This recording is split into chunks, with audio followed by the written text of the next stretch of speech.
നിയമസഭാ തെരഞ്ഞെടുപ്പിന് ഇനി 10 ദിവസം പോലും അവശേഷിക്കുന്നില്ല. അക്ഷരാർത്ഥത്തിൽ തന്നെ തെരഞ്ഞെടുപ്പിന്റെ പടിവാതിൽക്കൽ എത്തി നിൽക്കുന്നു എന്നൊക്കെ പറയുന്നത് ഇതുപോലെയുള്ള സമയമാണ്. ഈ തെരഞ്ഞെടുപ്പിലെ ഏറ്റവും പ്രധാനപ്പെട്ട ചർച്ചാ വിഷയം ഈ തെരഞ്ഞെടുപ്പിലെ എന്നല്ല, എല്ലാ തെരഞ്ഞെടുപ്പുകളിലെയും ഏറ്റവും പ്രധാനപ്പെട്ട ചർച്ചാ വിഷയം നാടിന്റെ വികസനവും ജനങ്ങളുടെ ക്ഷേമവുമാണ്. ഈ രണ്ട് കാര്യങ്ങളാണ് ഒരു ജനാധിപത്യ സംവിധാനത്തിൽ നടക്കുന്ന ഏത് തെരഞ്ഞെടുപ്പിലും പ്രധാനമായി ചർച്ച ചെയ്യേണ്ടത്. ബാക്കി എല്ലാ കാര്യങ്ങളും അതിന് പുറകിൽ മാത്രമാണ് സ്ഥാനം. ഇടതുപക്ഷ ജനാധിപത്യ മുന്നണിയും ഈ തെരഞ്ഞെടുപ്പിനെ നാട്ടിലുണ്ടാവേണ്ട വികസന പ്രവർത്തനങ്ങളെ സംബന്ധിച്ചും ഭാവിയിലെ വികസനം എങ്ങനെയായിരിക്കണമെന്നതിനെ കുറിച്ചും ജനങ്ങളുടെ ജീവിതം കൂടുതൽ അഭിവൃദ്ധിപ്പെടുത്തുന്നതിന് എന്തൊക്കെ ക്ഷേമ പ്രവർത്തനങ്ങൾ പദ്ധതികൾ വേണം എന്നതിനെക്കുറിച്ചുമെല്ലാമുള്ള ചർച്ചയായി ഈ തെരഞ്ഞെടുപ്പ് പ്രചരണം വികസിപ്പിക്കണമെന്നാണ് ആഗ്രഹിക്കുന്നത്.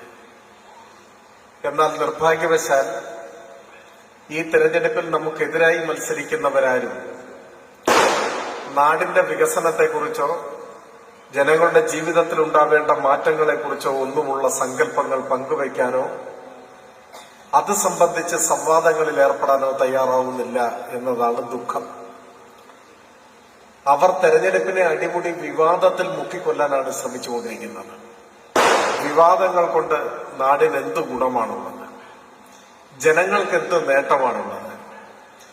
ഇപ്പോ 10 വർഷത്തെ ഭരണത്തിന് ശേഷമാണ് ഇടതുപക്ഷം ഒരു തെരഞ്ഞെടുപ്പിനെ നേരിടുന്നത്. സത്യത്തിൽ ആരോഗ്യകരമായ ഒരു തെരഞ്ഞെടുപ്പ് പ്രചരണം സാധ്യമാവണമെങ്കിൽ ഈ 10 വർഷത്തെ ഭരണത്തെ സംബന്ധിച്ച് എന്തെങ്കിലും വിമർശനമെങ്കിലും പ്രതിപക്ഷം BJP അവരൊക്കെ ഉന്നയിക്കാൻ തയ്യാറാവണ്ടേ?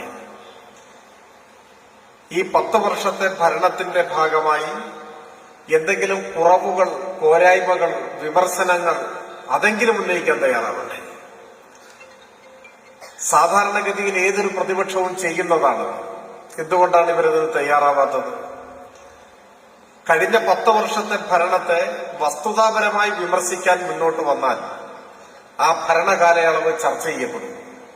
സ്വാഭാവികമായി എന്തെല്ലാം മാറ്റങ്ങൾ കേരളത്തിലുണ്ടായി, നമ്മുടെ നാട്ടിലെ ജനങ്ങളുടെ ജീവിതത്തിലുണ്ടായ നേട്ടങ്ങൾ എന്തൊക്കെയാണ്, ഇതൊക്കെ ചർച്ച ചെയ്യപ്പെടും, പരിശോധിക്കപ്പെടും. അത്തരമൊരു പരിശോധന നടക്കരുത്, അത്തരമൊരു ചർച്ച നടക്കരുത് എന്നാണ് കോൺഗ്രസും മറ്റെല്ലാ പ്രതിപക്ഷ കക്ഷികളും ആഗ്രഹിക്കുന്നത്. അതിന്റെ കാരണം കഴിഞ്ഞ 10 വർഷം കേരളത്തിന്റെ ചരിത്രത്തിലെ ഏറ്റവും സുപ്രധാനമായ വളർച്ചയുടെയും മുന്നേറ്റത്തിന്റെയും പുരോഗതിയുടെയും കാലമായിരുന്നു എന്നതാണ്. ആരെങ്കിലും ഭാവിയിൽ കേരളത്തിന്റെ ചരിത്രം എഴുതുന്നുവെങ്കിൽ ഐക്യ കേരളത്തിന്റെ ചരിത്രത്തിലെ സുവർണകാലം എന്ന് ഏതെങ്കിലും ഒരു കാലത്തെ വിശേഷിപ്പിക്കാമെങ്കിൽ നിസ്സംശയം പറയാനാവും 2016 മുതലുള്ള 10 വർഷമായിരുന്നു കേരള ചരിത്രത്തിലെ സുവർണകാലം എന്ന കാര്യത്തിൽ ഒരു സംശയവുമില്ല. അതിന്റെ കാരണം ലോക ശ്രദ്ധയാകർഷിച്ച 10 വർഷങ്ങളാണ് കടന്നുപോയത്. നമ്മൾ, ഈ കേരളം ലോകത്തിന്റെ ശ്രദ്ധാകേന്ദ്രമായി മാറി. അതൊരു ചെറിയ കാര്യമല്ല. 2025 ഈ കഴിഞ്ഞ കൊല്ലം കേരളം കാണാനായി നമ്മുടെ നാട്ടിലേക്ക് കടന്നു വന്ന സഞ്ചാരികളുടെ എണ്ണം 2.5 കോടിയാണ്. 2.5 കോടി. 2.5 കോടി മനുഷ്യർ നമ്മുടെ നാട് കാണാനായി ഇങ്ങോട്ട് വന്നു കഴിഞ്ഞ കൊല്ലം മാത്രം. വന്നവരെല്ലാം വിനോദസഞ്ചാരികളായി മൂന്നാറിലോ തേക്കടിയിലോ കുമരകത്തോ കോവളകത്തോ മാത്രം പോകാനായി വന്നവരല്ല. അതിൽ നല്ലൊരു പങ്ക് കേരളത്തെക്കുറിച്ച് പഠിക്കാൻ, അറിയാൻ, പകർത്താൻ ഒരു പഠന സ്വഭാവത്തോടെ കടന്നു വന്നവരാണ്. എന്തുകൊണ്ടാണ് കേരളം ഇങ്ങനെ ലോകശ്രദ്ധയാകർഷിക്കും വിധം വളരുന്ന നാടായി മാറിയത്? നമ്മളിപ്പോ കേരളത്തിൽ തന്നെ ജീവിക്കുന്നവരായതുകൊണ്ട് എല്ലാ മാറ്റങ്ങളെയും അതിന്റെ ആഴത്തിൽ നമുക്ക് മനസ്സിലാക്കാൻ, തിരിച്ചറിയാൻ കഴിഞ്ഞിട്ടുണ്ടോ എന്ന് സംശയമാണ്. ലോകരാജ്യങ്ങൾ വിസ്മയിക്കുന്നത് ഇന്ത്യയിൽ എങ്ങനെ ഇതുപോലെയുള്ള മാറ്റം ഒരു സംസ്ഥാനത്ത് സാധ്യമായി എന്നാണ്. നമ്മുടെ രാജ്യത്തിന്റെ സ്ഥിതിയുമായി ബന്ധപ്പെടുത്തി വേണം പരിശോധിക്കാൻ. ഇന്ത്യയുടെ പ്രത്യേകത എന്താണ്? ഇപ്പൊ പ്രധാനമന്ത്രി കഴിഞ്ഞ ദിവസം ഇവിടെ വന്നു, കേരളത്തിൽ വന്നു. പ്രധാനമന്ത്രിയും കേന്ദ്രമന്ത്രിമാരും അവർ വിലക്കെടുത്ത ചില മാധ്യമങ്ങളും പ്രചരിപ്പിക്കുന്നത് പോലെയല്ല വസ്തുതകൾ. അവരുടെ ഊതിവീർപ്പിച്ച അവകാശവാദങ്ങൾക്കപ്പുറം യാഥാർത്ഥ്യം മറ്റൊന്നാണ്. ഇപ്പൊ ആഗോള വിശപ്പ് സൂചിക, ഗ്ലോബൽ ഹങ്കർ ഇൻഡെക്സ് എന്ന് പറയും. നിങ്ങളതെല്ലാം മാധ്യമങ്ങളിലൂടെ മനസ്സിലാക്കിയിട്ടുണ്ടാകും. ഐക്യരാഷ്ട്രസഭയുടെയും മറ്റും മേൽനോട്ടത്തിൽ തയ്യാറാക്കുന്ന ഒരു സൂചികയാണ്. എന്ന് വെച്ചാൽ പട്ടിണി രൂക്ഷമായിട്ടുള്ള രാജ്യങ്ങളുടെ ഒരു പട്ടികയാണ്. ലോകത്തിലെ പട്ടിണി ഗൗരവമായി നിലനിൽക്കുന്ന രാജ്യങ്ങളുടെ പട്ടിക, അതാണ് ഗ്ലോബൽ ഹങ്കർ ഇൻഡെക്സ്, ആഗോള വിശപ്പ് സൂചിക. 123 രാജ്യങ്ങളാണ് ആ പട്ടികയിലുള്ളത്. ഇന്ത്യയുടെ സ്ഥാനം 102ആണ്. 123 പട്ടിണി രാജ്യങ്ങളുടെ പട്ടികയിൽ 102ാം സ്ഥാനത്ത് നിൽക്കുന്ന ഒരു രാജ്യമാണ് നമ്മുടെ രാജ്യം. പട്ടിണി എന്ന് പറയുമ്പോൾ നിങ്ങളുടെ മുഖത്തൊന്നും ഒരു ഭാവമാറ്റവും ഇല്ല. കാരണം എന്താണ്? മലയാളിയെ സംബന്ധിച്ചിടത്തോളം പട്ടിണി ഒരു വാക്കു മാത്രമാണ്, ഒരു അനുഭവമല്ല. എനിക്കുറപ്പുണ്ട്, ഇവിടെ ഒത്തുകൂടിയിരിക്കുന്നവരിൽ ആരും അടുത്ത കാലത്തൊന്നും പട്ടിണി കിടന്നിട്ടുണ്ടാവില്ല. ആരെങ്കിലും പട്ടിണി കിടന്നിട്ടുണ്ടോ? മണ്ണൂരിൽ, കടലുണ്ടിയിൽ, എവിടെയെങ്കിലും ഉണ്ടോ? ഇല്ല. നിങ്ങളുടെ അയൽ വീടുകളിൽ, നിങ്ങളുടെ നാട്ടിൽ ആരെങ്കിലും പട്ടിണി കിടക്കുന്നുണ്ടോ? ഇല്ല. കേരളത്തെ സംബന്ധിച്ചിടത്തോളം പട്ടിണി ഒരു വാക്കു മാത്രമാണ്. നമ്മൾ അതിദാരിദ്ര്യം തുടച്ചു നീക്കി. ചിലർക്കൊക്കെ ദാരിദ്ര്യം ഉണ്ടാവും, പ്രാരാബ്ദം ഉണ്ടാവും, സാമ്പത്തിക പ്രയാസങ്ങൾ, കടം ഒക്കെ ഉണ്ടാവും. പക്ഷേ പട്ടിണി കിടക്കേണ്ട സാഹചര്യം ആർക്കുമില്ല കേരളത്തിൽ. ഈ നാട്ടിൽ ഒരാൾ പോലും പട്ടിണി കിടക്കുന്നില്ല. എന്നാൽ ഇന്ത്യയിലോ? ഇന്ത്യയുടെ കാര്യമാണ് പറഞ്ഞത്. 123 രാജ്യങ്ങളിൽ പട്ടിണിയുണ്ട് എന്ന് കണക്കാക്കുമ്പോൾ അതിൽ ഏറ്റവും പിന്നിൽ നിൽക്കുന്ന രാജ്യങ്ങളുടെ കൂട്ടത്തിലാണ് നാം. 102ാം സ്ഥാനമാണ്. പട്ടിണിയുടെ കാര്യത്തിൽ മാത്രമല്ല, മറ്റു പല സൂചികകൾ പരിശോധിച്ചാലും ഇപ്പൊ ലോകത്തിൽ ഏറ്റവും കൂടുതൽ ക്ഷയരോഗികളുള്ള രാജ്യം ഇന്ത്യയാണ്. ഏതെങ്കിലും മത്സര പരീക്ഷയിൽ ചോദ്യം വന്നാൽ ഉത്തരവിടുക. ലോകത്തിൽ ഏറ്റവും കൂടുതൽ കുഷ്ഠരോഗികൾ ജീവിക്കുന്ന രാജ്യം ഇന്ത്യയാണ്.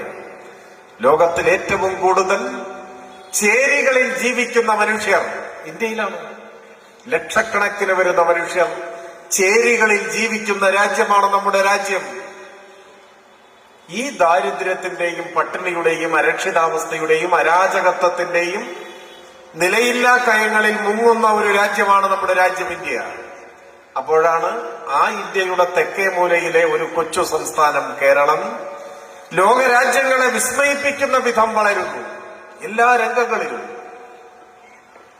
പൊതുവിദ്യാഭ്യാസം, ആരോഗ്യ പരിപാലനം, പൊതുവിതരണം, സാക്ഷരത, ഇങ്ങനെ നോക്കിയാൽ ഏത് രംഗത്തും ലോകത്തെ വിസ്മയിപ്പിക്കുന്ന വളർച്ച നമുക്ക് നേടാനായി. ഇപ്പൊ ഏതാനും മാസങ്ങൾക്ക് മുൻപാണ് ശിശുമരണ നിരക്ക് സംബന്ധിച്ച റിപ്പോർട്ട് പുറത്തു വന്നു. നിങ്ങളൊക്കെ അത് ശ്രദ്ധിച്ചിട്ടുണ്ടാവുമെന്നാണ് ഞാൻ വിചാരിക്കുന്നത്. ശിശുമരണ നിരക്ക് എന്ന് പറഞ്ഞാൽ എന്താണ്? 1000 കുഞ്ഞുങ്ങൾ ജനിക്കുമ്പോൾ ഒന്നാം പിറന്നാളിന് മുമ്പ് അതിൽ എത്ര കുഞ്ഞുങ്ങൾ മരിച്ചു പോകുന്നു എന്നതാണ് ശിശുമരണ നിരക്ക് എന്ന് പറഞ്ഞാൽ അർത്ഥം. ഇന്ത്യയിൽ അത് 25ആണ്. ഇന്ത്യയിൽ 1000 കുഞ്ഞുങ്ങൾ ജനിക്കുമ്പോൾ ഒരു വയസ്സ് തികയുന്നതിന് മുൻപ് അതിൽ 25 കുഞ്ഞുങ്ങൾ മരിച്ചു പോകും. പോഷകാഹാരക്കുറവ് കൊണ്ട്, സാംക്രമിക രോഗങ്ങൾ പിടിപെട്ട്, ആവശ്യത്തിന് ചികിത്സയില്ലാതെ ഒക്കെ അങ്ങനെ പല കാരണങ്ങളാണ്. ഇതൊരു വേദനിപ്പിക്കുന്ന കണക്കാണ്. അമേരിക്കയിൽ ഇത് ഏകദേശം 6ആണ്. 5.6 കൃത്യമായി പറഞ്ഞാൽ ഏകദേശം 6ആണ് അമേരിക്കയിലെ ശിശുമരണ നിരക്ക്. നമ്മുടെ രാജ്യത്തേക്കാൾ വളരെ മെച്ചപ്പെട്ട ഒരു നിലയിലേക്ക് അമേരിക്ക മാറി, സ്വാഭാവികമാണ്. അപ്പോഴാണ് ഏതാനും മാസങ്ങൾക്ക് മുൻപ് പോയ വർഷം കേരളത്തിലെ ശിശുമരണ നിരക്കിന്റെ ആധികാരികമായ കണക്ക് പുറത്തു വന്നപ്പോ ലോകം വിസ്മയിച്ചു നിന്നു. നമുക്കത് 5ആണ്. എന്ന് വെച്ചാൽ അമേരിക്കയേക്കാൾ ഒരു പടി മുകളിലെത്തി നമ്മൾ. ചെറിയ കാര്യമാണ്. ലോക വ്യാവസായിക മുതലാളിത്തത്തിന്റെ പറുദീസ എന്നറിയപ്പെടുന്ന അമേരിക്ക എല്ലാ ആഡംബരങ്ങളുടെയും സുഖസൗകര്യങ്ങളുടെയും അവസാന വാക്കായി പരിഗണിക്കപ്പെടുന്ന ഒരു രാജ്യം. ആ അമേരിക്കൻ ഐക്യനാടുകളെ ശിശുമരണ നിരക്കിന്റെ കാര്യത്തിൽ നമ്മൾ പുറകിലാക്കി. അതൊരു ചെറിയ കാര്യമല്ല. ശിശുമരണ നിരക്ക് എടുത്തു പറയാൻ കാരണം ഒരുപാട് ഘടകങ്ങൾ ഒത്തുചേരുമ്പോഴാണ് ശിശുമരണ നിരക്ക് കുറയുക. കുഞ്ഞ് ജനിക്കുമ്പോൾ തന്നെ നല്ല ആരോഗ്യമുള്ള കുഞ്ഞായിരിക്കണം. അങ്ങനെയാണ് എന്ത് വേണം? കുഞ്ഞിന്റെ അമ്മയ്ക്ക് ആരോഗ്യം ഉണ്ടാവണം. അതിനെന്ത് വേണം? കുഞ്ഞിന്റെ അമ്മ നല്ല ഭക്ഷണം കഴിക്കണം, ആവശ്യത്തിന് വിശ്രമിക്കണം, നല്ല മാനസികാരോഗ്യ സ്ഥിതി ഉണ്ടാവണം. അതിനെന്ത് വേണം? അതിനു പറ്റിയ കുടുംബാന്തരീക്ഷം ഉണ്ടാവണം, കുടുംബത്തിന് വരുമാനം ഉണ്ടാവണം, എന്തെങ്കിലും അസുഖം വന്നാൽ ചികിത്സ തേടി ചെല്ലാൻ അടുത്ത ആശുപത്രി ഉണ്ടാവണം, അവിടെ പരിചയസമ്പന്നരായ ഡോക്ടർമാർ വേണം, മരുന്ന് വേണം, സൗജന്യമായി ചികിത്സ കിട്ടണം. ഇങ്ങനെ എല്ലാമുള്ള കാര്യങ്ങൾ ഒത്തിണങ്ങുമ്പോഴാണ് ശിശുമരണ നിരക്ക് കുറഞ്ഞു വരിക. അപ്പോ ഈ കാര്യങ്ങളിലെല്ലാം കേരളം നേടിയ അഭിവൃദ്ധി അതൊരു ചെറിയ കാര്യമല്ല. ഇന്ത്യൻ റിപ്പബ്ലിക്കിലെ ഒരു സംസ്ഥാനം ശിശുമരണ നിരക്കിന്റെ കാര്യത്തിൽ ലോകത്തിലെ ഒന്നാം കിട രാജ്യങ്ങളുടെയും മുകളിലെത്തി. ഇതാ കാര്യത്തിൽ മാത്രമല്ല, പ്രതീക്ഷിതായുസ്, മാതൃമരണ നിരക്ക്, ഇതിലെല്ലാം നമ്മൾ രാജ്യത്തൊന്നാമതാണെന്ന് പോകട്ടെ, നമ്മൾ മത്സരിക്കുന്നത് അമേരിക്കയോടും സ്കാൻഡിനേവിയൻ രാജ്യങ്ങളോടും ഒക്കെയാണ്. അതാണ് പ്രത്യേകത. ഇപ്പൊ പ്രതീക്ഷിത ആയുസ്, ഇന്ത്യയിൽ ഏറ്റവും കൂടുതൽ ആയുസ്സുള്ള മനുഷ്യർ നമ്മളാണ്, മലയാളികളാണ്. ഇതെങ്ങനെ സംഭവിച്ചു? പ്രധാനമന്ത്രിയുടെ ഗുജറാത്തിലായിരുന്നു നമ്മൾ ജനിച്ചതെങ്കിലോ, ബീഹാറിൽ, യു പിയിൽ, അതുപോലെയുള്ള ഏതെങ്കിലും ഒരു സംസ്ഥാനത്തായിരുന്നു ജനിച്ചതെങ്കിലോ, നമ്മൾ ജീവിച്ചിരിക്കുമായിരുന്നതിനേക്കാൾ എത്രയോ വർഷം അധികമാണ് മലയാളികളായതിനാൽ, ഈ കേരളത്തിൽ ജനിച്ചതിനാൽ നമ്മുടെ പ്രതീക്ഷിത ആയുസ്. അതാണ് പ്രത്യേകത. അതെന്തുകൊണ്ടാണ് അങ്ങനെ സംഭവിച്ചത്? പണ്ട് കേരളം രൂപം കൊള്ളുന്ന ഘട്ടത്തിൽ 986 നവംബർ 1 കേരളം പിറന്നതെന്നാണ്. കേരളം ഒരു സംസ്ഥാനമായി രൂപീകരിക്കപ്പെടുന്ന ആ ഘട്ടത്തിൽ 50കളിൽ മലയാളിയുടെ പ്രതീക്ഷിതായുസ് എത്രയായിരുന്നു? നമ്മൾ ഞെട്ടിപ്പോകും അത് പരിശോധിച്ചാൽ. 50കളിൽ മലയാളിയുടെ പ്രതീക്ഷിതായുസ് 45 വയസ്സായിരുന്നു. നിങ്ങൾ വിശ്വസിക്കുമോ? എന്ന് വെച്ചാൽ അക്കാലത്ത് 45 വയസ്സായി എന്ന് പറഞ്ഞാൽ ഒരു വയസ്സനായി, ഒരു വൃദ്ധൻ, ഒരു വൃദ്ധ, അതാണ് അർത്ഥം. ഇപ്പൊ നിങ്ങളുടെ ഇടയിലിരിക്കുന്ന 45 വയസ്സായ ഒരാളോട് വൃദ്ധൻ എന്നൊക്കെ വിളിച്ചാൽ എന്തായിരിക്കും? വിളിച്ചതേ ഓർമ്മയുണ്ടാവുള്ളൂ, അവസാനത്തെ വിളിയായിരിക്കും. ഇപ്പൊ 45, 55, 65, 75 ഒക്കെ വല്ല വയസ്സുമാണ്. 90 വയസ്സായ ഒരാൾ തലമുടിയൊക്കെ കറുപ്പിച്ച് ഇങ്ങോട്ട് കയറി വന്നു കഴിഞ്ഞാൽ 90 വയസ്സായി നമ്മൾ ആരെങ്കിലും പറയും?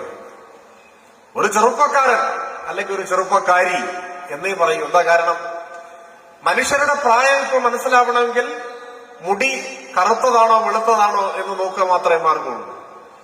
മുടി കറുപ്പിച്ചാൽ പ്രായം തിരിച്ചറിയാൻ വലിയ പാടാണ്. പ്രായത്തിൻ്റെതായ ഒരു അടയാളവും മുഖത്ത് നോക്കിയാൽ മനസ്സിലാവില്ല. എല്ലാവരും നിത്യ യൗവനങ്ങളായിരിക്കുകയാണ്, അല്ലേ? ആണ്. ഇപ്പൊ നിങ്ങളുടെ കൂട്ടത്തിൽ മുടി കറുപ്പിച്ചിരിക്കുന്ന ആരാന്ന് നമുക്ക് അറിഞ്ഞുകൂടാ. അതുകൊണ്ട് പ്രായം പറയാൻ പറ്റില്ല. ഈ മാറ്റം എങ്ങനെ ഉണ്ടായി? 50കളിൽ 60കളിലൊക്കെ കേരളത്തിലെ മനുഷ്യർ ഒരു നേരം മാത്രമേ ഭക്ഷണം കഴിക്കുമായിരുന്നുള്ളൂ, ഒറ്റ നേരം. അതിന് ഗതിയുള്ളൂ. ഇപ്പൊ ഇരിക്കുന്ന നിങ്ങളിൽ ആരെങ്കിലും ഒരു നേരം മാത്രം ഭക്ഷണം കഴിക്കുന്നവരുണ്ടോ? തടി കുറയ്ക്കാൻ വല്ല ഡയറ്റും നോക്കുന്നവരുണ്ടാവും. അതല്ലാതെ ഭക്ഷണം ഇല്ലാത്തതിന്റെ പേരിൽ കഴിക്കാത്ത ആരും ഉണ്ടാവില്ല. സമീകൃതാഹാരം, പോഷകാഹാരം, മെച്ചപ്പെട്ട ചികിത്സ, ഇതെല്ലാം വന്നു. നമ്മുടെ ജീവിത ശൈലികൾ മാറി. കുടുംബങ്ങളുടെ വരുമാനം മെച്ചപ്പെട്ടു. സൗജന്യ വിദ്യാഭ്യാസം യാഥാർത്ഥ്യമായപ്പോ എല്ലാവരും പഠിക്കാൻ തുടങ്ങി. പഠിച്ചവർക്ക് ജോലി കിട്ടി. അപ്പൊ കുടുംബത്തിന്റെ വരുമാനം വർദ്ധിച്ചു. അതിനനുസരിച്ച് ജീവിത സൗകര്യങ്ങൾ മെച്ചപ്പെട്ടു. അങ്ങനെ എല്ലാം വന്ന് നമ്മളിപ്പോ ഇന്ത്യയിൽ ഏറ്റവും കൂടുതൽ കാലം ജീവിച്ചിരിക്കുന്ന മനുഷ്യരായി മാറി. ചെറിയ കാര്യമല്ല. ഈ നേട്ടങ്ങളെല്ലാം ലോകോത്തരമായി മലയാളിയെ വളരാൻ പ്രാപ്തരാക്കി മാറ്റി. അതിനനുസൃതമായ ഭരണപരിഷ്കാരങ്ങൾ, നടപടികൾ കേരളത്തിലുണ്ടായി. അതിനെ എല്ലാം ക്രമീകരിച്ച് ക്രോഡീകരിച്ച് ഒരു നവകേരളം എന്ന ലക്ഷ്യത്തിലേക്ക് മുൻപോട്ട് പോവുകയാണ് ഇപ്പോൾ കേരളത്തിൽ. ഈ കഴിഞ്ഞ 10 കൊല്ലം കൊണ്ട് കേരളത്തിലുണ്ടായ മാറ്റങ്ങൾ നിങ്ങൾ നോക്കൂ. ഒറ്റ വാചകത്തിൽ പറഞ്ഞാൽ വൻകിട വികസന പദ്ധതികൾ, ബൃഹത് പദ്ധതികൾ, കേരളത്തിന്റെ മുഖച്ഛായ മാറ്റുന്ന പദ്ധതികൾ, ഒപ്പം ഓരോ മനുഷ്യന്റെയും ജീവിതത്തിൽ അനുഭവവേദ്യമാവുന്ന ആശ്വാസമേകുന്ന നടപടികൾ, ക്ഷേമ പദ്ധതികൾ, ഇത് രണ്ടും നമ്മൾ സമന്വയിപ്പിച്ചു. ഇപ്പൊ സാധാരണക്കാരായ ജനങ്ങൾക്ക് ആശ്വാസമേകുന്ന എത്ര ക്ഷേമ പദ്ധതികൾ, പ്രധാനമായും പെൻഷൻ. ഒരുപക്ഷെ ഇവിടെ അതൊക്കെ പറഞ്ഞിട്ടുണ്ടാവും. 2000 രൂപ പെൻഷൻ കിട്ടുന്ന ഒരേ ഒരു ഇന്ത്യൻ സംസ്ഥാനമാണ് നമ്മുടെ സംസ്ഥാനം. അതാ പ്രത്യേകത. ഇന്ത്യയിൽ മറ്റൊരു സംസ്ഥാനത്തും 2000 ഉറുപ്പിക ക്ഷേമ പെൻഷൻ ഇല്ല. നമ്മൾ കോൺഗ്രസ് ഭരിക്കുന്ന കർണാടകയിലാണ് ജനിച്ചതെങ്കിലോ പെൻഷനും ഇല്ല, ആയുസ്സുമില്ല, ആരോഗ്യവുമില്ല, ഒന്നുമില്ല. മലയാളികൾ ഭാഗ്യവാന്മാരും ഭാഗ്യവതികളുമാണ്. എന്തുകൊണ്ടെന്നാൽ നമ്മൾ ജനിച്ചത് കേരളത്തിലാണ്. കേരളം 10 കൊല്ലമായി ഇടതുപക്ഷം ഭരിക്കുന്ന നാടാണ്. അതുകൊണ്ട് നമുക്ക് 2000 രൂപയുടെ പെൻഷനുണ്ട്, കുടിശ്ശികയില്ല. 62 ലക്ഷം പേർക്കാണ് അത് കിട്ടുന്നത്. ഇപ്പോഴിതാ ഒരു പുതിയ പദ്ധതി ആരംഭിച്ചിരിക്കുന്നു, നിങ്ങളെല്ലാം മനസ്സിലാക്കിയിട്ടുണ്ട്. വീട്ടമ്മമാരുടെ ക്ഷേമ പെൻഷൻ, സ്ത്രീ സുരക്ഷാ പെൻഷൻ. ഇവിടെ മുന്നിൽ വീട്ടമ്മമാർ എന്ന് കരുതാവുന്ന ആളുകൾ ധാരാളം ഇരിക്കുന്നുണ്ട്. എന്തിനാണ് അവർക്കൊരു പെൻഷന്റെ ആവശ്യം? നിങ്ങൾ ചിന്തിച്ചിട്ടുണ്ടോ? കേരളത്തിൽ ഏറ്റവും കൂടുതൽ അധ്വാനിക്കുന്ന ജനവിഭാഗം ഏത് എന്ന് ചോദിച്ചാൽ ഏതെങ്കിലും ഒരു ഫാക്ടറിയിലെ തൊഴിലാളിയല്ല, വീട്ടമ്മമാരാണ്, സ്ത്രീകളാണ്. പക്ഷെ പ്രശ്നം അവരുടെ അധ്വാനത്തിന്റെ മൂല്യം നമ്മുടെ സമൂഹം തിരിച്ചറിഞ്ഞിട്ടില്ല എന്നതാണ്. അതിന്റെ കാരണം നമ്മുടെ സമൂഹം ഒരു പുരുഷ കേന്ദ്രീകൃത സമൂഹമാണ്, ഒരു പുരുഷാധിപത്യ സമൂഹമാണ്. സ്ത്രീയുടെ അധ്വാനത്തിന്റെ മൂല്യം ഇതുവരെ മനസ്സിലാക്കുകയോ പരിഗണിക്കുകയോ ചെയ്യുന്നില്ല എന്നത് നമ്മുടെ സമൂഹത്തിന്റെ പൊതുവായ ഒരു കുറവാണ്. ഇപ്പൊ ഈ കഴിഞ്ഞ ആഴ്ച ഒരു സുപ്രീം കോടതി വിധി വന്നിരുന്നു. നിങ്ങൾ ആരെങ്കിലും ശ്രദ്ധിച്ചായിരുന്നോ? പത്രത്തിലൊക്കെ ഉണ്ടായിരുന്നു. ആരെങ്കിലും വായിച്ചോ?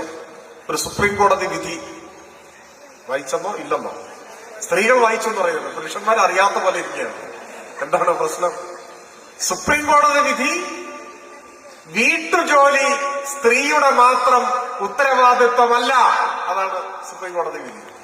പുരുഷന്മാരും വീട്ടുജോലി ചെയ്യണം എന്നാണ്. അതുകൊണ്ടാണ് പുരുഷന്മാർ ആ വാർത്ത വായിക്കാത്തത്. ആ വാർത്ത, ആ കോടതി വിധിയിൽ ഒരു വരി കൂടിയുണ്ട്. എന്താണ് ആ വരി? ഇന്ത്യയിലെ എല്ലാ പുരുഷന്മാരോടും സുപ്രീം കോടതി ഓർമ്മിപ്പിക്കുന്നു, നിങ്ങൾ വിവാഹം കഴിച്ചിരിക്കുന്നത് ഒരു വീട്ടുജോലിക്കാരിയെ അല്ല എന്നോർത്തുകൊള്ളണം.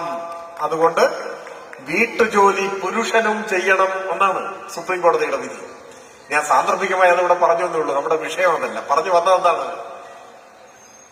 സ്ത്രീകളുടെ വീട്ടിലെ ജോലി എന്നത് എത്രയെടുത്താലും അവസാനിക്കാത്തതും എന്നാൽ വിലമതിക്കപ്പെടാത്തതുമായി തലമുറകളായി തുടരുകയാണ്. നമ്മുടെയൊക്കെ വീടുകളിൽ ആദ്യം ഉറക്കം മറന്നെഴുന്നേൽക്കുന്നത് ആരാണ്? സ്ത്രീകളാണ്, അല്ലേ? ഉറപ്പാണ്. ഏറ്റവും ഒടുവിൽ ഉറങ്ങുന്നത് ആരാണ്? അതും സ്ത്രീകളെ. നേരം വെളുക്കുന്നതിന് മുൻപ് ആരംഭിക്കുന്ന ജോലി പാതിരാത്രി വരെ നീണ്ടു നിൽക്കും.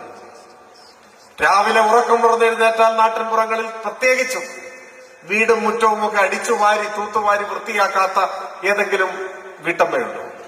അതൊരു ജോലിയാണ്. PSC വഴി അഡ്വൈസ് മെമ്മോ കൊടുത്ത് നിയമനം കൊടുക്കേണ്ട ഒരു ജോലി. പാർട്ട് ടൈം സ്വീപ്പർ ഒരു ജോലിയാണ്. അതിന് ശമ്പളമൊക്കെ ഉണ്ട്.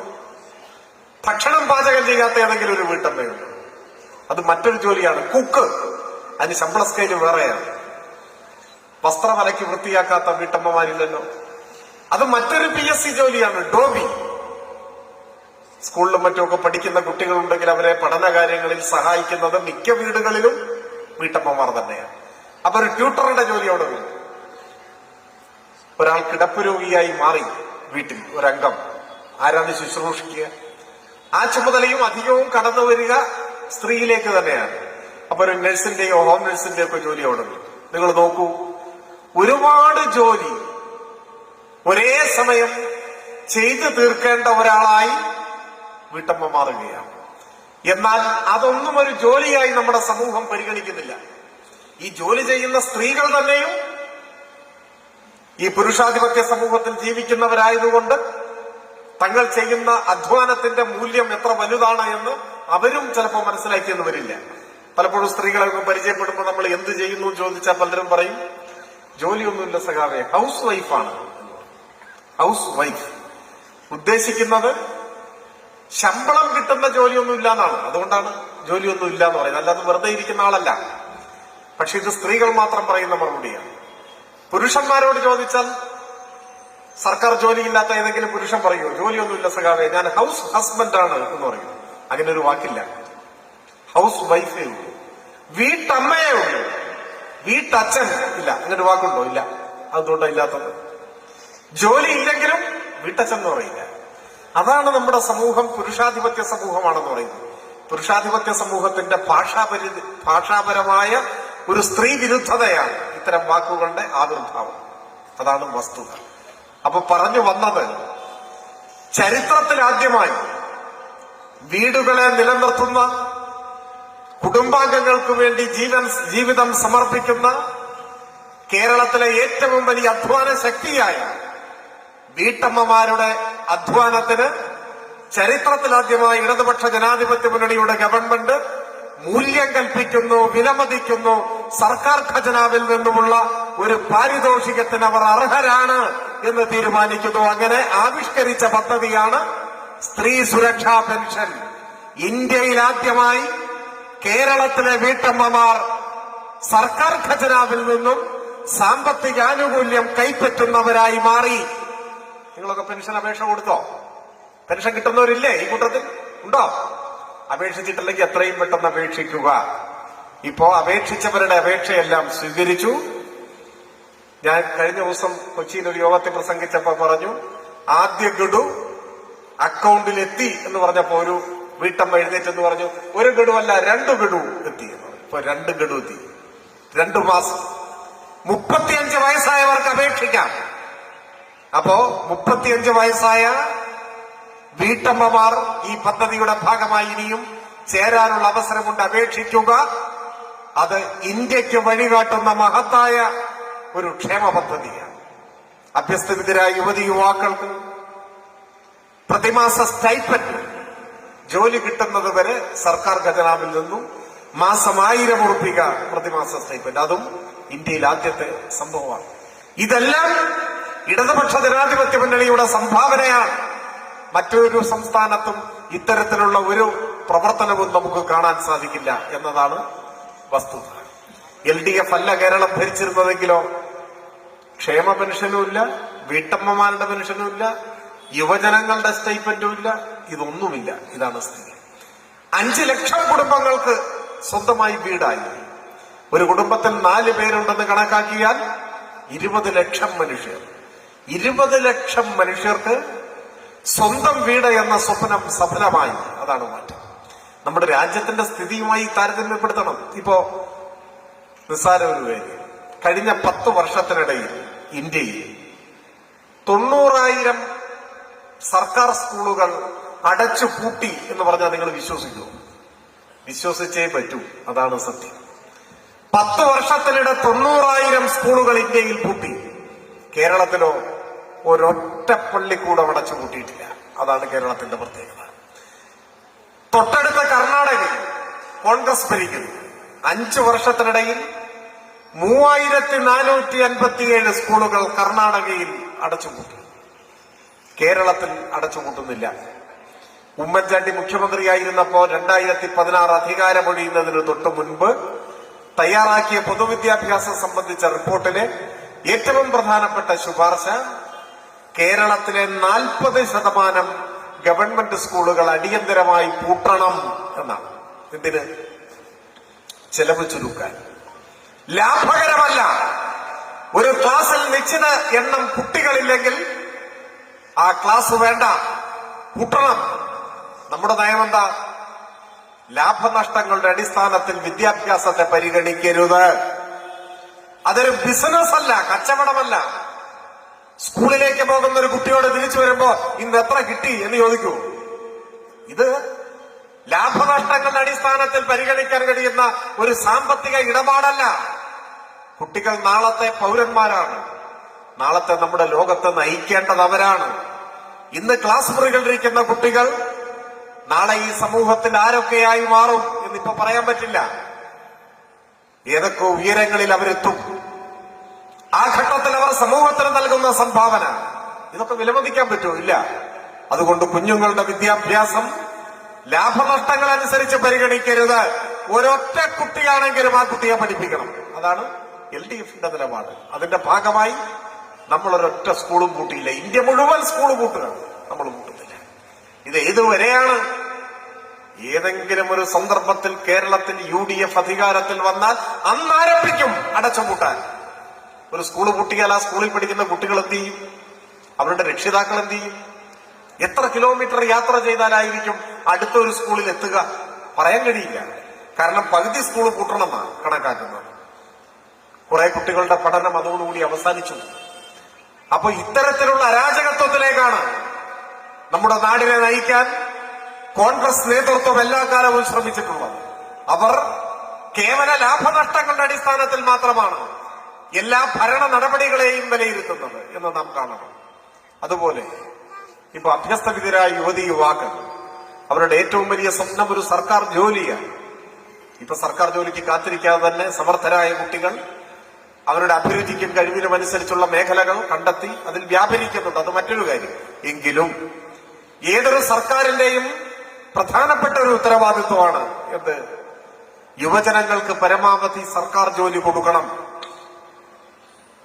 നമ്മുടെ രാജ്യത്ത് 100 പേർക്ക് ജോലി കിട്ടുമ്പോൾ, PSC വഴി 100 പേർക്ക് ഇന്ത്യയിൽ സർക്കാർ ജോലി കിട്ടുമ്പോ അതിൽ 60 പരം ആളുകൾക്ക് ജോലി കിട്ടുന്നത് ഈ കേരളത്തിലാണ് എന്ന് പറഞ്ഞാൽ നിങ്ങൾ വിശ്വസിക്കുമോ? അതും വിശ്വസിച്ചേ പറ്റൂ. സത്യം അതാണ്. സത്യത്തിൽ ജനസംഖ്യാനുപാതികമായി നോക്കിയാൽ അത്രയൊന്നും കിട്ടാൻ പാടില്ല. കാരണം ഇന്ത്യയിൽ 146 കോടിയോ മറ്റോ ആളുകളുണ്ടെന്നാണ് കണക്ക്. ഇന്ത്യൻ ജനസംഖ്യയുടെ 3% ഇല്ല കേരളത്തിലെ ജനസംഖ്യ. അത്രയേ ഉള്ളൂ. നമ്മൾ വളരെ കൊച്ചു സംസ്ഥാനമാണ്. 3% വരില്ല, അതിന്റെ താഴെ വരും. അപ്പോ 100 പേർക്ക് ഇന്ത്യയിൽ PSC വഴി ജോലി കിട്ടിയാൽ ജനസംഖ്യാനുപാതികമായി നോക്കിയാൽ എത്ര പേർക്ക് ഇവിടെ കിട്ടാൻ പാടുള്ളൂ? 3 പേർക്ക് കിട്ടാൻ പാടില്ല, അതിന്റെ താഴെ കിട്ടാൻ പാടുള്ളൂ. ഒരാൾക്കോ രണ്ടാൾക്കോ ഒക്കെ കിട്ടാൻ പാടുള്ളൂ. എന്നാൽ കിട്ടുന്ന എത്രയാണ്? 60-ൽ കൂടുതൽ കിട്ടുകയാണ്. ഇതൊരു അവിശ്വസനീയമായ കണക്കല്ലേ? നമുക്ക് ജനസംഖ്യാനുപാതികമായി ലഭിക്കേണ്ടതിന്റെ എത്രയോ ഇരട്ടി ഇവിടെ ലഭിക്കുന്നു. എങ്ങനെയാണ് ഇത് സാധ്യമാവുന്നത്? ഇതൊരു ജാലവിദ്യയാണ്. അല്ല, സാധ്യമാവാൻ കാരണം ഇന്ത്യയിൽ മറ്റൊരു സംസ്ഥാനത്തും ഇപ്പോൾ വ്യവസ്ഥാപിതമായി ഇങ്ങനെ PSC വഴിയുള്ള നിയമനങ്ങൾ നടക്കുന്നില്ല. വിരലിലെണ്ണാവുന്നവർക്ക് മാത്രമാണ് മറ്റ് സംസ്ഥാനങ്ങളിൽ സർക്കാർ ജോലിയുള്ളൂ. വല്ല പോലീസിലോ ഫയർഫോഴ്സിലോ അതുപോലെയുള്ള സേനകളിൽ അത്യാവശ്യം വരുന്ന ഒഴിവുകൾ മാത്രമേ PSC വഴി നികത്തുന്നുള്ളൂ. മറ്റു സംസ്ഥാനങ്ങൾ നിയമന നിരോധനമാണ്. പിന്നെ മറ്റു വകുപ്പുകളിലോ കരാർ ജോലി, തൊഴിലുറപ്പ് പദ്ധതി പോലെ തുച്ഛമായ വേതനത്തിന്, ദിവസക്കൂലിക്ക്, പെൻഷനില്ല, മറ്റാനുകൂല്യങ്ങളൊന്നുമില്ല. ഇതാണ് ഇന്ത്യൻ തൊഴിൽ രംഗം. ഇപ്പോഴും നിങ്ങൾക്ക് ജോലി കൊടുക്കുന്ന ഇന്ത്യയിലെ ഒരേ ഒരു സംസ്ഥാനം കേരളമാണ്. കഴിഞ്ഞ 10 കൊല്ലത്തിനുള്ളിൽ കേരളത്തിൽ 3 ലക്ഷം യുവതി യുവാക്കൾ സർക്കാർ ഉദ്യോഗസ്ഥരായി മാറി. ഈ കേരളത്തിൽ മാത്രമുള്ള അത്ഭുതമാണ്. എന്നുവരെ എന്നെങ്കിലും ഒരിക്കൽ ഈ കേരളത്തിൽ UDFന്റെ ഗവൺമെന്റ് അധികാരത്തിൽ വന്നാൽ അന്ന് നിൽക്കും PSC നിയമനം. പിന്നെ PSC നിയമനം ഉണ്ടാവില്ല, പിന്നെ ക്ഷേമ പെൻഷൻ ഉണ്ടാവില്ല, സ്കൂളുകൾ അടച്ചുപൂട്ടാൻ ആരംഭിക്കും. എന്നങ്ങനെ ഒരു അവസ്ഥ വരുമ്പോൾ അന്ന് ഇരുളടഞ്ഞ ഒരു യുഗം ആരംഭിക്കും എന്നതാണ് വസ്തുത. അതുകൊണ്ടാണ് നമ്മുടെയൊക്കെ ആയുസ് തീരുന്നതിന് മുൻപ് കേരളത്തിൽ ഒരിക്കലും UDFന്റെ നേതൃത്വത്തിൽ ഒരു ഗവൺമെന്റ് വരാൻ പാടില്ല എന്ന് പറയുന്നത്. ഈ കേരളം നശിക്കരുത്, കേരളം തകരരുത് എന്നാഗ്രഹിക്കുന്നത് കൊണ്ടാണ്. ഞാൻ കൂടുതൽ ദീർഘിപ്പിക്കുന്നില്ല. പറഞ്ഞു വന്നത്, ഇങ്ങനെ ജനക്ഷേമ പദ്ധതികൾ പ്രവർത്തനങ്ങൾ ഏറ്റെടുക്കുന്നതോടൊപ്പം എത്രയെത്ര വൻകിട പദ്ധതികൾ, ഞാൻ ഓരോന്നും വിശദീകരിക്കുന്നില്ല. ദേശീയപാത വികസനം, കൊച്ചി ഇടമൺ പവർ ഹൈവേ, ഗെയിൽ പാചകവാതക പൈപ്പ് ലൈൻ, പാചകവാതകം എന്ന് പറഞ്ഞുകൂടെ, വാതക പൈപ്പ് ലൈൻ, അത് പാചകത്തിന് ഉപയോഗിക്കാം. വിഴിഞ്ഞം പോർട്ട്, മലയോര ഹൈവേ, തീരദേശ ഹൈവേ, KFO, എത്ര വൻകിട പദ്ധതികൾ. ഇന്ത്യയിലെ ആദ്യത്തെ ഡിജിറ്റൽ യൂണിവേഴ്സിറ്റി തിരുവനന്തപുരത്ത് യാഥാർത്ഥ്യമായി.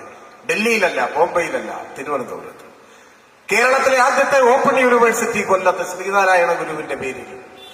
കേരളത്തിലെ ആദ്യത്തെ അഡ്വാൻസ്ഡ് ബയോളജി ഇൻസ്റ്റിറ്റ്യൂട്ട് പ്രവർത്തനക്ഷമമായി. ഇന്ത്യയിലെ ആദ്യത്തെ വാട്ടർ മെട്രോ കൊച്ചിയിൽ യാഥാർത്ഥ്യമായി. ഇങ്ങനെ എണ്ണിപ്പറയാവുന്ന എത്ര വലിയ ബൃഹത് പദ്ധതികൾ, ഒപ്പം നേരത്തെ വിശദീകരിച്ച ക്ഷേമ പദ്ധതികളുമെല്ലാം. ഇങ്ങനെയൊക്കെയാണെങ്കിലും ഇതിൽ ഏറ്റവും വലിയ നേട്ടമെന്താണ്? 10 വർഷത്തെ ഇടതുപക്ഷ ഭരണത്തിന്റെ ഏറ്റവും വലിയ നേട്ടമെന്താണ് എന്നൊരു ചോദ്യം ആരെങ്കിലും ചോദിച്ചാൽ എന്താണ് ഉത്തരം? അതിനൊരു ഒറ്റ വാക്കിലുള്ള ഉത്തരം ഉണ്ടാവില്ല. കാരണം ഓരോരുത്തർക്കും അവരവരുടേതായ ഉത്തരങ്ങളുണ്ടാകും. സ്കൂളിൽ പഠിക്കുന്ന ഒരു കുട്ടിയെ സംബന്ധിച്ചിടത്തോളം സ്കൂൾ തുറക്കുന്നതിന് മുൻപ് പാഠപുസ്തകം കിട്ടും. പണ്ട് പരീക്ഷാകാലമായാലും പാഠപുസ്തകമില്ല, അതൊക്കെ മാറി. സ്കൂളുകൾ ഹൈടെക്കായി, ക്ലാസ് മുറികൾ സ്മാർട്ടായി, യൂണിഫോം വരെ അതിന്റെ തുണി സർക്കാർ കൊടുക്കുന്നു, അത് തുന്നാനുള്ള പണം കൊടുക്കുന്നു. ഇങ്ങനെയെല്ലാം മാറി. അതായിരിക്കും വലിയ നേട്ടം. യുവജനങ്ങളെ സംബന്ധിച്ച് സ്റ്റൈപ്പൻഡ് കിട്ടുന്നു, PSC ജോലി സർവകാല റെക്കോർഡ് ഇടുന്നു. വീട്ടമ്മമാരെ സംബന്ധിച്ച് പുതിയ പെൻഷൻകാരെ സംബന്ധിച്ച് അത് വർദ്ധിപ്പിച്ചു. ഓരോരുത്തർക്കും അവരവരുടേതായ നേട്ടങ്ങൾ ഉണ്ടാവാം. പവർ കട്ടില്ലാത്ത കേരളം യാഥാർത്ഥ്യമായി. ഇപ്പൊ കറണ്ട് കട്ടില്ല, ഇതൊക്കെ മാറ്റമാണ്. എല്ലാം ശരിയാണ്. എന്നാൽ അതിനേക്കാൾ മുൻപ് നാം ഓർമ്മിക്കേണ്ട മറ്റൊരു കാര്യമുണ്ട്. അതാണ് ഈ കേരളത്തിൽ സമാധാനമായി ജീവിക്കാം. അതൊരു ചെറിയ കാര്യമല്ല. സമാധാനമായി ജീവിക്കാം. ഇന്ത്യയിൽ മറ്റെവിടെയാണ് ഇത് കഴിയുക? ഓരോ ദിവസവും പുറത്തു വരുന്ന വാർത്തകൾ എത്ര വേദനാജനകമാണ്. എത്ര മനുഷ്യരാണ്, നിരപരാധികളായ മനുഷ്യർ രാജ്യത്തിന്റെ പല ഭാഗങ്ങളിലായി കൊല്ലപ്പെടുന്നു. മതത്തിന്റെ പേരിൽ, ജാതിയുടെ പേരിൽ, വിശ്വാസത്തിന്റെ പേരിൽ, കഴിക്കുന്ന ഭക്ഷണത്തിന്റെ പേരിൽ പോലും മനുഷ്യരെ കൊല്ലുന്ന വാർത്തകളല്ലേ പുറത്തു വരുന്നു. എത്ര വേദനിപ്പിക്കുന്ന അനുഭവമാണ്. മണിപ്പൂരിൽ മാത്രമല്ല, മണിപ്പൂരിൽ ആയിരങ്ങൾ കൊല്ലപ്പെടും. ആളുകളെ പിന്തുടർന്ന് കൊല്ലുന്നു. സമാധാനമായി ഉറങ്ങാൻ കഴിയാത്ത അനുഭവം. അതിങ്ങനെ വന്നു. ഉത്തരേന്ത്യയിൽ നിന്ന് അതിർത്തി വരെ വന്നു നിൽക്കുകയാണ്. ഇദ്രിസ് പാഷ കൊല്ലപ്പെട്ടത് കർണാടകയിലാണ്. നമ്മുടെ മലയാളിയായ സഹോദരൻ അഷറഫ് അതിർത്തിക്കപ്പുറത്ത് മംഗലാപുരത്ത് വെച്ചാണ് മൃഗീയമായി അടിച്ചു കൊന്നുകളഞ്ഞു. ഇതാണ് നമ്മുടെ രാജ്യം. മനുഷ്യരെ മതത്തിന്റെ പേരിൽ തമ്മിൽ അകറ്റുന്നവർ, വിദ്വേഷത്തിന്റെ വിത്ത് വിതയ്ക്കുന്നവർ, തെരുവിൽ വെച്ച് നിരപരാധികളായ മനുഷ്യരെ കൊന്നുകളയുന്ന അനുഭവം. എന്നാൽ കഴിഞ്ഞ 10 വർഷമായി കേരളത്തിൽ എവിടെയെങ്കിലും ഒരു വർഗീയ സംഘർഷത്തിന്റെ വാർത്ത നിങ്ങൾ വായിച്ചിട്ടുണ്ടോ? ഒരൊറ്റ വർഗീയ കലാപമില്ല. വർഗീയ കലാപങ്ങളിൽ കൊല്ലപ്പെട്ട മനുഷ്യരുടെ വാർത്ത 10 കൊല്ലമായി നമ്മൾ വായിച്ചിട്ടില്ല. പോലീസ് വെടിവെപ്പില്ല, സർവം സമാധാനം, ശാന്തം. അതെന്താ? കേരളത്തിലെ വർഗീയവാദികളെല്ലാം വിസ എടുത്ത് ഇന്ത്യ വിട്ടുപോയോ? ഇല്ല. നല്ല സർപ്പം പോലത്തെ വർഗീയവാദികൾ ഇവിടെ ഉണ്ട് കേരളത്തിൽ. പക്ഷെ മാളത്തിലാണ്, പുറത്തിറങ്ങാൻ പറ്റില്ല. എന്താ പുറത്തിറങ്ങിയ? കേരളത്തിൽ 10 കൊല്ലമായി വർഗീയവാദികൾ മാളത്തിലാണ്. ഇവിടെ ഈ കേരളത്തിൽ ഏത് കൊലക്കൊമ്പനായ വർഗീയവാദിയായാലും മനുഷ്യർക്കിടയിൽ സംഘർഷത്തിന്റെ വിത്ത് വിതയ്ക്കാൻ ശ്രമിച്ചാൽ കയ്യിൽ വിലങ്ങണിയിച്ച് തുറങ്കിലടയ്ക്കാൻ കെൽപ്പുള്ള ഒരു സർക്കാർ കേരളത്തിൽ അധികാരത്തിലുണ്ട് എന്ന ഒറ്റ കാരണത്താലാണ് കേരളത്തിൽ വർഗീയ കലാപം ഇല്ലാത്തത്. എന്നാ UDFന്റെ ഭരണകാലത്ത് എങ്ങനെയായിരുന്നു സ്ഥിതി? കോൺഗ്രസിന്റെ എണ്ണം പറഞ്ഞ നേതാക്കൾ, ബഹുമാന്യരായ ഉമ്മൻചാണ്ടിയും AK ആന്റണിയും K കരുണാകരനും ഒക്കെ കേരളം ഭരിച്ചപ്പോ എന്തായിരുന്നു നമ്മുടെ അനുഭവം? എത്രയെത്ര വർഗീയ കലാപങ്ങൾ! കേരളം മറക്കാൻ ആഗ്രഹിക്കുന്ന കണ്ണീരും ചോരയും നിറഞ്ഞ എത്രയെത്ര അനുഭവങ്ങൾ! ഇവിടെയല്ലേ, ഈ മണ്ണിൽ മാറാട് എത്ര പേർ കൊല്ലപ്പെട്ടു? മാറാട് മാത്രമല്ല, കേരളത്തിൽ പല ഭാഗത്തും നമ്മുടെ നാട് മറക്കാൻ ആഗ്രഹിക്കുന്ന ഒരു കാലമാണ്.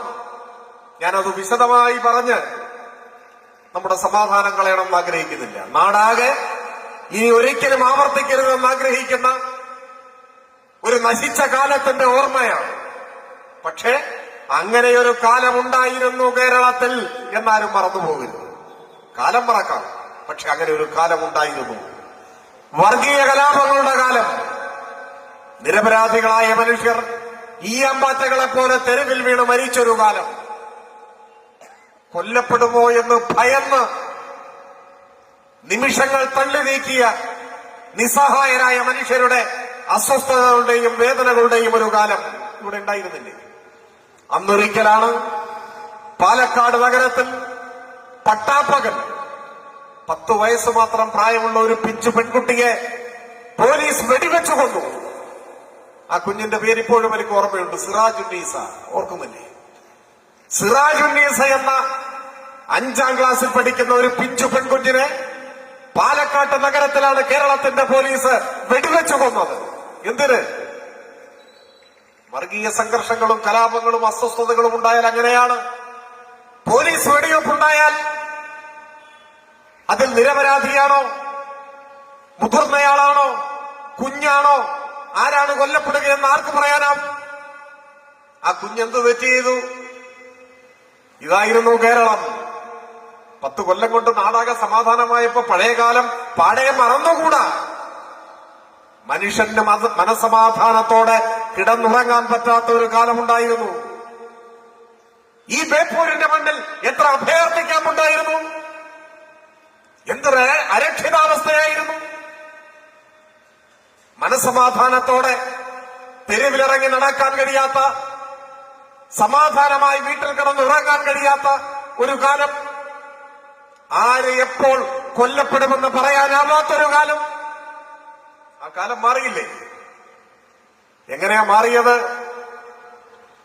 UDF ഗവൺമെന്റിന്റെ കാലത്ത് ഇങ്ങനെ വർഗീയവാദികൾ അഴിഞ്ഞാടാനും മനുഷ്യരെ കൊല്ലാനും അവർക്ക് സാധിച്ചതെന്തുകൊണ്ടാണ്? അവരുടെ തടവുകാരായിരുന്നു UDFന്റെ ഗവൺമെന്റ്. ഈ കോഴിക്കോടല്ലേ ഇന്ത്യ കണ്ട ഏറ്റവും വലിയ വർഗീയവാദികളിൽ ഒരാളായ പ്രവീൺ തൊഗാഡിയെ വന്ന് വിഷം വമിക്കുന്ന പ്രസംഗം നടത്തിയത്? സ്വാഭാവികമായും പോലീസ് ഒരു കേസെടുത്തു. അപ്പോ RSSന്റെ കാര്യാലയത്തിൽ നിന്നും കല്ലേ പിളർക്കുന്ന ആജ്ഞ വന്നു. ഇപ്പൊ പിൻവലിച്ചോളണം. മുട്ടുപറച്ച് മൂത്രമൊഴിച്ച് കേസ് പിൻവലിച്ചു കൊടുത്തു ഉമ്മൻചാണ്ടിയുടെ സർക്കാർ, അല്ലേ? തിരുവനന്തപുരത്ത് മഹാത്മാഗാന്ധി കോളേജിൽ പുറമെ നിന്നെത്തിയ ഒരു RSSന്റെ ക്രിമിനൽ സംഘം ആക്രമണം അഴിച്ചുവിട്ടപ്പോ അത് തടയാൻ ശ്രമിച്ച ഒരു പോലീസ് ഓഫീസർ അയാളെ ബോംബെറിഞ്ഞു കൊല്ലാൻ നോക്കി. RSS ബോംബ് പൊട്ടിയ പോലീസ് ഓഫീസറുടെ ഒരു കാല് ചിതറി തെറിച്ചു. സ്വാഭാവികമായിട്ടും വധശ്രമത്തിന് കേസെടുത്തു. RSS കാര്യാലയത്തിൽ നിന്നും അന്ത്യശാസനം പുറപ്പെട്ടു. ഇപ്പൊ പിൻവലിക്കണം. ഈ മണിക്കൂറിൽ, നാളേക്ക് വയ്ക്കാൻ പാടില്ല. പിൻവലിച്ചു കൊടുത്തു കേസ് ഉമ്മൻചാണ്ടിയുടെ സർക്കാർ. കേരളത്തിന്റെ ചരിത്രത്തിൽ ആദ്യമായാണ് ഒരു പോലീസ് ഓഫീസറെ ബോംബെറിഞ്ഞ് കൊല്ലാൻ നോക്കിയ കേസ് പിൻവലിച്ചത്. RSSന്റെ ആജ്ഞയ്ക്ക് മുൻപിൽ മുട്ടുമടക്കി നട്ടല് വളച്ച് ശിരസ് കുനിച്ച് ഓച്ഛാനിച്ച് നിൽക്കുന്ന ഭൃത്യനായിരുന്നു കേരളത്തിന്റെ മുഖ്യമന്ത്രി. കോൺഗ്രസ് എന്തുകൊണ്ട്? RSSന്റെ വോട്ടും വാങ്ങിയാണ്. RSSന്റെ മാത്രമല്ല, എല്ലാ വർഗീയവാദികളുടെയും വോട്ട് വാങ്ങി. അതുകൊണ്ട് തന്നെ അവരുടെ ഇംഗിതമനുസരിച്ച് ഭരിക്കണം. കേരളത്തിലെ കാര്യശേഷിയുള്ള പോലീസിനെ ഉപയോഗിച്ച് കലാപങ്ങൾ അടിച്ചമർത്താനോ സാധാരണക്കാരായ ജനങ്ങളുടെ ജീവനും സ്വത്തിനും സംരക്ഷണം നൽകാനോ കലാപകാരികളെ തുറങ്കിലടയ്ക്കാനോ ഉള്ള കെൽപ്പ് കോൺഗ്രസ് ഗവൺമെന്റിനുണ്ടായിരുന്നില്ല. വർഗീയവാദികളുടെ ആജ്ഞയനുസരിച്ച് അവരുടെ താൽപര്യം സംരക്ഷിച്ച് ഒരു വിധ വർഗീയവാദികൾക്കും അലോസരമുണ്ടാക്കുന്ന ഒരു നടപടിയും സ്വീകരിക്കാതെ ഭരിക്കേണ്ടി വന്ന ഒരു ഗവൺമെന്റായിരുന്നു അന്ന്. കാലം മാറി. ഇടതുപക്ഷ ജനാധിപത്യ മുന്നണിയെ സംബന്ധിച്ചിടത്തോളം ഒരു വർഗീയവാദിയെയും പ്രീണിപ്പിക്കേണ്ട കാര്യമില്ല. ഏതു നിറത്തിലുള്ള വർഗീയതയായാലും വർഗീയതയാണ്. വർഗീയതയെ അകറ്റി നിർത്തി മതനിരപേക്ഷതയുടെ കൊടിക്കുറയുമായാണ് കേരളം മുൻപോട്ട് പോകുന്നത്. ഈ സമാധാനത്തിന്റെ നാളുകൾ അസ്തമിക്കണോ എന്നതാണ് ചോദ്യം. ഈ തെരഞ്ഞെടുപ്പിന്റെ പ്രധാനപ്പെട്ട ചോദ്യം അതാണ്. പെൻഷൻ മുടങ്ങണോ? പവർ കട്ട് വീണ്ടും വരണോ? സ്കൂളുകൾ അടച്ചുപൂട്ടണോ? ഉള്ള സ്കൂളിൽ പാഠപുസ്തകം മുടങ്ങണോ? എല്ലാറ്റിനും ഉപരി മനുഷ്യർ തലങ്ങും വിലങ്ങും കൊല്ലപ്പെടുന്ന വർഗീയവാദികൾ അഴിഞ്ഞാടുന്ന ഒരു നാടായി ഈ കേരളം മാറണോ? അതാണ് ചോദ്യം. അതുകൊണ്ട് കേരളത്തിന്റെ ഭാവിയെക്കുറിച്ച് ഉത്കണ്ഠയുള്ളവരെ സംബന്ധിച്ചിടത്തോളം കക്ഷി രാഷ്ട്രീയത്തിന് അതീതമായി പതാകകളുടെ നിറഭേദങ്ങൾക്കപ്പുറത്ത് ഈ നാട് നിലനിൽക്കണം. കേരളത്തിന്റെ പുരോഗതിയും വളർച്ചയും തുടരണം. നന്മകളുടെ നാടായി സാഹോദര്യത്തോടെ മനുഷ്യർ പുലരുന്ന ലോകോത്തര നിലവാരത്തിൽ മനുഷ്യ ജീവിതം സാധ്യമാവുന്ന ഒരു നാടായി കേരളം ഇനിയും വളരണം, കേരളം തുടരണം എന്നേ ചിന്തിക്കാനാവൂ. ഇടതുപക്ഷത്തിന് വോട്ട് ചെയ്യുക എന്ന് പറഞ്ഞാൽ അതിന്റെ അർത്ഥം കേരളത്തിന് വോട്ട് ചെയ്യുക എന്നാണ്. ആ വോട്ടിന് ഇവിടെ എല്ലാ വിഭാഗം ആളുകളും സ്വന്തം കുടുംബത്തിലെ ഒരു അംഗത്തെ എന്ന പോലെ പരിഗണിക്കാൻ കഴിയുന്ന സ്ഥാനാർത്ഥിയാണ് ഇടതുപക്ഷ ജനാധിപത്യ മുന്നണിയുടെ സ്ഥാനാർത്ഥി സഖാവ് മുഹമ്മദ് റിയാസ്. ഞങ്ങളൊക്കെ സഹപ്രവർത്തകരായി പ്രവർത്തിച്ചിരുന്നവരാണ്. ഇവിടെ നിങ്ങളുടെ ഒരു നിർഭാഗ്യം, നിങ്ങളുടെ മാത്രമല്ല റിയാസിന്റെയും ഒരു നിർഭാഗ്യം, ജനാധിപത്യത്തിൽ അന്തസ്സുള്ള ഒരു എതിരാളിയെ കിട്ടിയില്ല എന്നതാണ്. നമുക്ക് എന്ത് ചെയ്യാൻ സാധിക്കും? ഒന്നും ചെയ്യാൻ സാധിക്കില്ല. ഈ നാട് കോൺഗ്രസിനെ എതിർക്കേണ്ടത് ഇന്നലകളിൽ അധികാരമുള്ള സമയത്ത് നാട്ടിലെ സാധാരണക്കാരനെ മറന്നു ഭരിച്ചു എന്നതുകൊണ്ട് മാത്രമല്ല, കേരളത്തിന്റെ വികസന സ്വപ്നങ്ങളെ ചവിട്ടി മെതിച്ചു കളഞ്ഞു എന്നതുകൊണ്ട് മാത്രവുമല്ല, ഈ തെരഞ്ഞെടുപ്പിൽ ഒരു നല്ല രാഷ്ട്രീയ നേതാവിനെ സ്ഥാനാർത്ഥിയായി പോലും തന്നില്ല എന്നതുകൊണ്ടാണ്. ബേപ്പൂരുകാരോട് എന്തോ ഒരു വിരോധം കോൺഗ്രസിന് UDF-ന് ഉണ്ട്. നിങ്ങൾ അവരുടെ സ്ഥാനാർത്ഥി നോക്കൂ. ഞാൻ ആരെയും വ്യക്തിപരമായി ഇകഴ്ത്താൻ ആഗ്രഹിക്കുന്നില്ല. ഞാനതുകൊണ്ടാണ് ആരുടെയും പേര് പോലും പറയാത്തത്. പക്ഷെ അദ്ദേഹം വായ തുറന്നാൽ വ്യക്തിപരമായ അധിക്ഷേപമല്ലാതെ, വിദ്വേഷമല്ലാതെ നാടിന്റെ ഭാവിയെക്കുറിച്ചോ ജനങ്ങളുടെ ക്ഷേമത്തെക്കുറിച്ചോ എന്തെങ്കിലും കാഴ്ചപ്പാടുകൾ, പദ്ധതി, നിലപാട് പറയുന്നുണ്ട്. വ്യക്തിപരമായ അധിക്ഷേപമല്ലാതെ. റിയാസിനെ മരുമോ എന്നാണ് പറയുക. മരുമോ എന്ന് പറഞ്ഞാൽ എന്താ തെറിയ? അദ്ദേഹം അങ്ങനെയാണ് ധരിച്ചിരിക്കുന്നത്. എല്ലാ ആളുകളും മകനും മരുമോനും ഒക്കെ അല്ലേ? ആരുടെയെങ്കിലും ഒക്കെ മരുമോനല്ലേ എല്ലാവരും? അയാളും ഒരു മരുമോനല്ലേ? എന്താ നമ്മളാരും അങ്ങനെ വിളിക്കാത്തത്? എല്ലാ മനുഷ്യരും മകനും മരുമകനും മരുമകളും മകളും ഒക്കെയാണ്.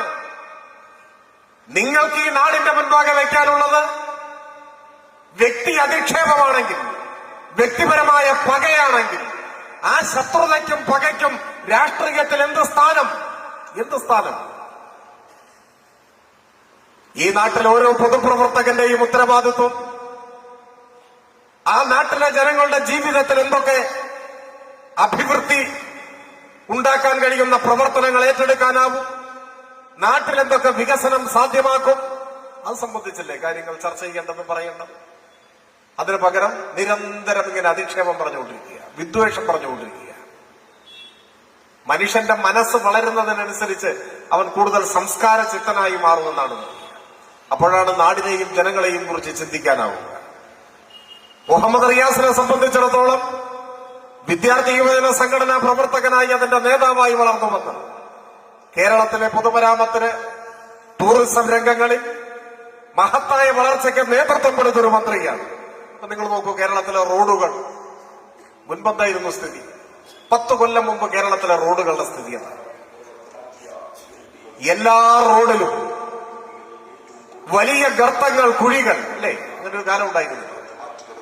എത്ര മനുഷ്യർ ആ കുഴികളിൽ വീണ് ജീവൻ വെടിഞ്ഞു. എത്ര മനുഷ്യർ. ഇരുചക്ര വാഹനങ്ങൾ, മറ്റു വാഹനങ്ങൾ, ഇതെല്ലാം റോഡിലെ കുഴിയിൽ വീണ് എത്ര പേരുടെ കാലൊടിഞ്ഞു, കൈയൊടിഞ്ഞു, ജീവൻ പോയി. അവസാനം ഗത്യന്തരമില്ലാതെ ഓരോ നാട്ടിലും അവിടുത്തെ മനുഷ്യർ കക്ഷി രാഷ്ട്രീയത്തിന് അതീതമായി ഒരുമിച്ച് കേരളത്തിന്റേതായ ഒരു തനത് സമര രൂപം വളർന്നു വന്നു. എന്താണ്? റോഡിൽ വാഴ നടുക. ഓർക്കുന്നില്ലേ? എല്ലാ ദിവസവും കാസർകോട്ട് മുതൽ തിരുവനന്തപുരം വരെ എവിടെയെങ്കിലുമൊക്കെ ആയിട്ട് ആളുകൾ ഇങ്ങനെ വാഴ നട്ടുകൊണ്ടിരുന്നു. അതൊക്കെ ഒന്ന് വാർത്തയായി. 10 കൊല്ലമായിട്ട് കേരളത്തിലെ റോഡിൽ എവിടെയെങ്കിലും വാഴയുണ്ട്? കാണുന്നുണ്ട്? നിങ്ങളുടെ ചുറ്റുപാടും എവിടെയെങ്കിലും? എന്തേ അങ്ങനെ ഒരു സമരം ഇനി വേണ്ടാന്ന് തീരുമാനിച്ചുകൊണ്ടാണ്? അല്ല, കോൺഗ്രസ്സുകാർ വാഴയൊക്കെ റെഡിയാക്കി വെച്ചിരിക്കുകയാണ് സമരം ചെയ്യാൻ വേണ്ടി. വാഴ കരിഞ്ഞു പോകുമല്ലാതെ വാഴ നടാൻ റോഡിലൊരു കുഴി ഉണ്ടാവുന്നില്ല. അതാണ് പ്രശ്നം. റോഡുകൾ മാറി. ആ മാറ്റം ഇപ്പൊ കഴിഞ്ഞ ദിവസം ഒരു 4-5 ദിവസം മുമ്പ് KPCC പ്രസിഡന്റ് ഒരബദ്ധം പറയുണ്ടായി. അദ്ദേഹത്തിന്റെ അബദ്ധം പറ്റി. അദ്ദേഹത്തിന് പറ്റിയെന്ന് പറഞ്ഞാൽ മതി, മറ്റേ വ്യക്തമാണ്. പക്ഷെ എന്താണ് സംഭവം? അദ്ദേഹം ആലോചന ഇല്ലാതെ പറഞ്ഞതാണ്. അവിടെയും പറഞ്ഞു എന്ന് പറഞ്ഞാൽ മതി, അത് ബാക്കി കണക്കാണ്. സംഭവം എന്താന്ന് വെച്ച് കഴിഞ്ഞാൽ അദ്ദേഹത്തിന്റെ മണ്ഡലത്തിൽ ഇങ്ങനെ ഓടി നടന്ന് പര്യടനം നടത്തിക്കൊണ്ടിരിക്കുകയാണ്, സ്ഥാനാർത്ഥി പര്യടനം. ആ സ്ഥിതിയിലായി എന്ന് മനസ്സിലാക്കിയാൽ മതി അവിടുത്തെ തെരഞ്ഞെടുപ്പ്. അപ്പൊ ഏതോ പത്രക്കാരൻ എന്തോ ചോദിച്ചതാണ് ഇങ്ങനെ പരിപാടികൾ. അപ്പൊ അദ്ദേഹം പറയാണ് അതിപ്പോ പ്രശ്നമില്ല, റോഡെല്ലാം ഗംഭീരമായതുകൊണ്ട് വേഗത്തിൽ ഓടിയെത്താൻ കഴിയുന്നുണ്ട്. KPCC പ്രസിഡന്റ് സത്യമാണ്. കേരളത്തിലെ റോഡുകളുടെ സ്ഥിതി എങ്ങനെയാണ്? വലിയ മാറ്റമുണ്ടായി. എല്ലാ രംഗങ്ങളിലെയും വളർച്ചയ്ക്കനുസൃതമായി പൊതുമരാമത്ത് രംഗത്തും വലിയ മാറ്റം. അത് ജനങ്ങളുടെ ജീവിതത്തിൽ ഏറ്റവും കൂടുതൽ അനുഭവപ്പെടുന്നതാണ്. അതിനെല്ലാം നേതൃത്വം കൊടുത്ത മന്ത്രിയാണ് ഇവിടെ വീണ്ടും ജനവിധി നേടുന്നത്. ഈ തെരഞ്ഞെടുപ്പിൽ ബേപ്പൂരിലെ ഭൂരിപക്ഷം ചരിത്രത്തിലെ ഏറ്റവും വലിയ ഭൂരിപക്ഷമായിരിക്കണം. കഴിഞ്ഞ തവണ എങ്ങനെയായിരുന്നു? ഈ തവണ അതിനേക്കാൾ വലിയ ഭൂരിപക്ഷം ഉണ്ടാവണം. എല്ലാ കാലവും ബേപ്പൂരിന് ഓർത്തുവെക്കാൻ കഴിയുന്ന ഭൂരിപക്ഷം. വർഗീയതയ്ക്കെതിരെ മതനിരപേക്ഷതയുടെ കൊടി ഉയർത്തിക്കൊണ്ട് ജനങ്ങൾ വോട്ട് രേഖപ്പെടുത്തുന്ന തെരഞ്ഞെടുപ്പായി മാറണം. ഒപ്പം മൂല്യവത്തായ രാഷ്ട്രീയത്തിന്, കച്ചവട രാഷ്ട്രീയത്തിനെതിരെ, വ്യക്തിവിദ്വേഷത്തിനെതിരെ, രാഷ്ട്രീയത്തിലെ അധാർമികതയ്ക്കെതിരെ, അവസരവാദത്തിനെതിരെ, എല്ലാ അല്പത്തരത്തിനുമെതിരെ ഈ നാട് വിധിയെഴുതുന്നതായി ഈ 9-ാം തീയതിയിലെ തെരഞ്ഞെടുപ്പ് മാറ്റണം. അതിന് വർദ്ധിത വീര്യത്തോടെ കൂടുതൽ ഊർജ്ജസ്വലരായി നിങ്ങൾ രംഗത്തിറങ്ങണമെന്ന് അഭ്യർത്ഥിച്ചുകൊണ്ട് ഞാൻ എന്റെ വാക്കുകൾ അവസാനിപ്പിക്കുന്നു.